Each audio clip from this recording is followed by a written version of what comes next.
안녕하세요. 가슴 옆에 갑자기 저렇게 붉은색으로 올라왔는데 이게 무슨 증상인가요? 안녕하세요. 나비한의원의 주봉영 원장입니다. 사진을 자세히 보면 긁어서 껍질이 까졌어요. 대상포진의 경우 가렵고 아프기 때문에 껍질이 까질 정도로 긁기가 어렵습니다. 껍질도 두꺼워요. 일반적인 포진에 비해서, 일반적인 두드러기에 비해서, 일반적인 포진에 비해서 대상포진은 껍질이 두껍기 때문에 긁어도 잘 긁히지 않고 너무 아프기 때문에 껍질이 벗겨질 정도로 긁지 못합니다. 단순 포진과 대상포진보다는 알레르기 피부염입니다. 알레르기성 접촉 피부염은 개개인에 따라 민감한 알레르기 항원이 피부의 면역 반응을 일으키게 됩니다. 주로 금속, 장신구, 향수, 화장품, 염색약, 식물 등이 알레르기 원으로 작용을 합니다. 강력한 알레르기 항원의 경우 한 번의 노출만으로 반응이 일어나지만 그렇지 않은 경우 반복되는 접촉으로 반응이 일어납니다. 알레르기성 접촉 피부염으로 인한 발적이나 가려움은 전염이 되거나 생명을 위협하는 것은 아니지만 매우 불편합니다. 대개 자극물질이 직접 닿았던 부위에만 국한되어 발생하는데 우리 몸 어디에서나 발생할 수 있어요. 알레르기 접촉성 피부염의 치료는 원칙적으로 습진에 준하여 치료하게 되는데 가장 중요한 치료는 원인 물질이 무엇인지 파악하고 1차적으로 그것을 피하는 것입니다. 증상이 심한 경우에는 처방에 따라 염증 반응을 가라앉히기 위해 스테로이드 제제를 복용하거나 항히스타민제를 복용하기도 합니다.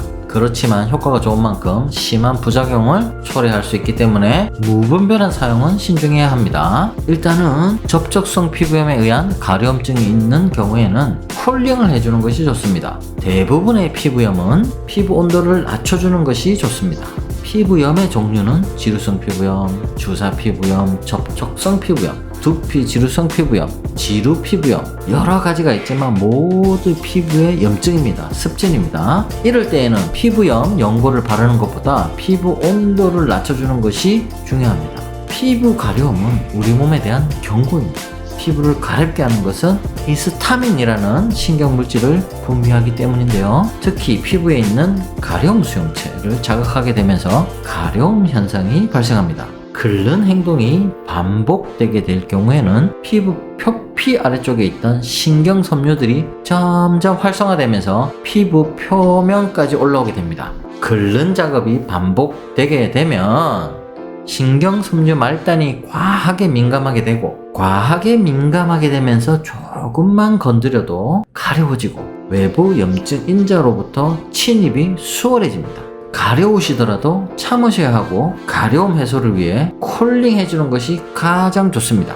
쿨링은 차가움을 인지하는 수용체 활성화로 가려움증의 완화하는 효과를 보여줍니다. 쿨링의 예로는 젖은 수건이나 냉찜질로 가려운 부위를 쿨링해주는 것이 좋습니다. 가려움증의 주된 원인은 우리 몸의 조직에 찌꺼기가 쌓여있고 화학물질이 많다라는 것이 특징입니다. 여기에서 말하는 화학물질은 가공식품, 가공첨가물, 가공탄수화물, 정제탄수화물이 포함된 고혈당지수 식품들을 줄이고 야채, 채소, 현미, 과일과 같은 항산화식품을 드셔야 합니다. 그리고 따뜻한 물을 많이 드셔서 정체되어 있는 조직의 노폐물과 찌꺼기를 풀어줘야 됩니다. 노폐물과 찌꺼기를 풀어주기 위해서는 땀이 나는 운동을 또 해야 돼요. 땀을 많이 낸 이후로 빨리 샤워하여 씻는 것도 중요합니다. 우리의 일상생활, 먹는 것, 자는 것, 운동하는 것 등 우리의 일상생활을 규칙적으로 개선하는 것이 가장 중요하다고 볼 수 있습니다.